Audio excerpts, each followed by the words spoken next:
Human masinati ang uwan sa bukid, pipila ka mga suba sa Negros Oriental, nakasinati og pagsaka sa lebel sa tubig kagahapon.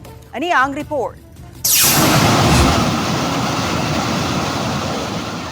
Nakalita ng mga residente sa Barangay Pacuan, Libertad, sa kalit nga pagsaka sa tubig sa Suba.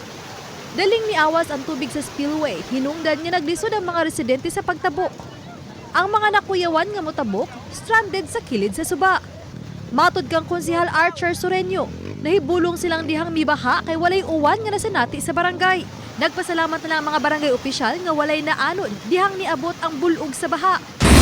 Okay, update na naman. Kiniusab ang nasinati sa Kalaskasan River sa Guihulngan City.